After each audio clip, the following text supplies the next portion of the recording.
I will give you a short synopsis and a clarification of the system of what the Alter Rebbe, the Baal Tanya, is teaching us.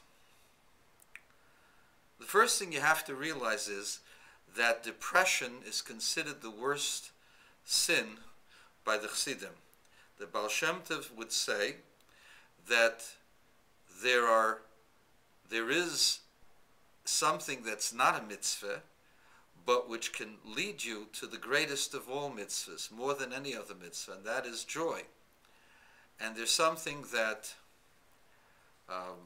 is not a sin, but is worse than all of the sins, because it can lead a person to all sins. And that is depression.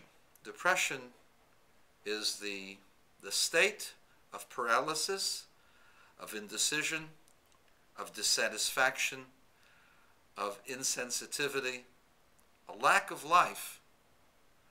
And this is something that has to be fought against in the constant battle to grow.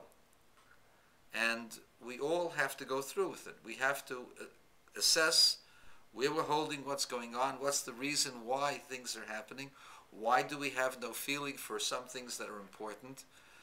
And the most important factor is we are animals. We are physical creatures that only want physical comforts. And the process of taking apart the animal soul, the Alter Rebbe does in several stages, and actually goes through the very core of the animal, making the individual feel embittered by the fact that we are a creature that is distant from God by virtue of our physicality, and then by virtue of our choices, and then as a result of our choices we have become so distant from God that we have become totally insensitive and unable to have any kind of a feeling of connection. And these are also three different levels of dealing with the depression and dealing with the conditions of the person. The first thing is to make an assessment of the situation at hand. Then to step back and to see in what the person was involved with and what motivated the person throughout an entire lifetime.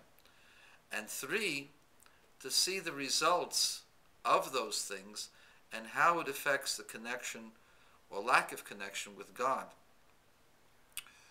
And those are three different levels which require three different sets of meditation. The same thing is true with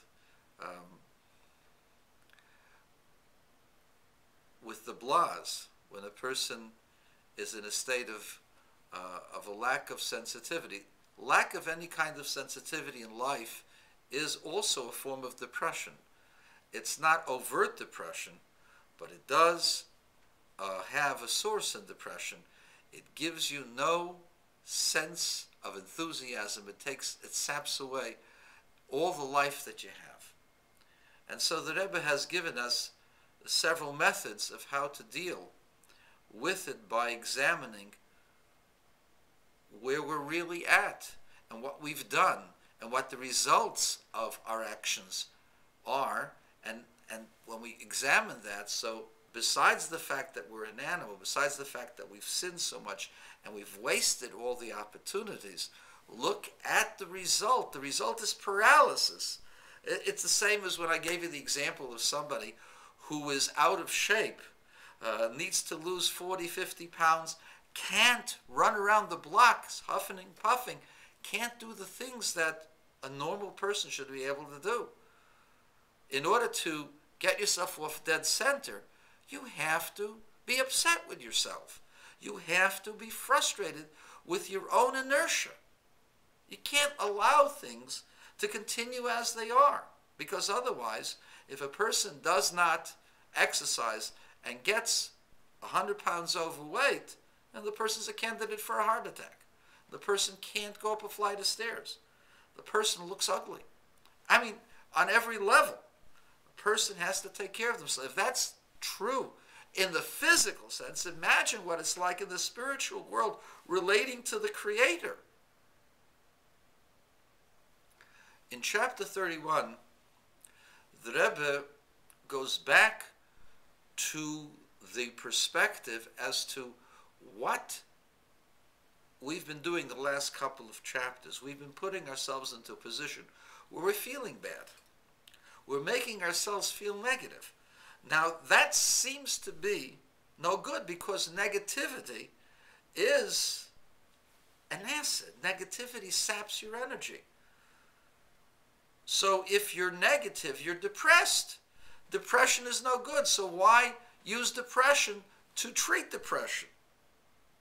So the Rebbe explains this is not depression.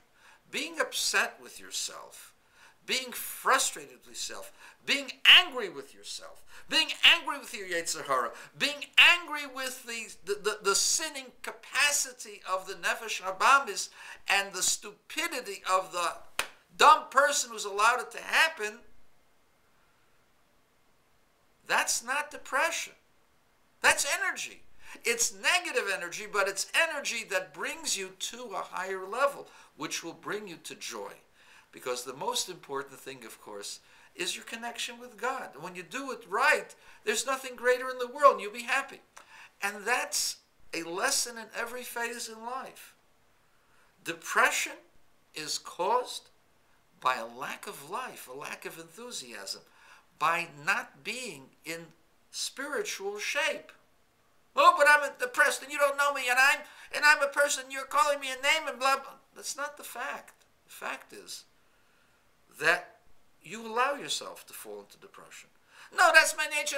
No, you allow yourself to do that. You've given up hope. You haven't allowed anything else to filter into your life that's positive. You've just blocked out everything with negative thoughts. You haven't done anything about making yourself better. And another factor is you've got the wrong kinds of expectations. You're looking for something that isn't realistic, perhaps. You have to examine yourself. But that's a different discussion.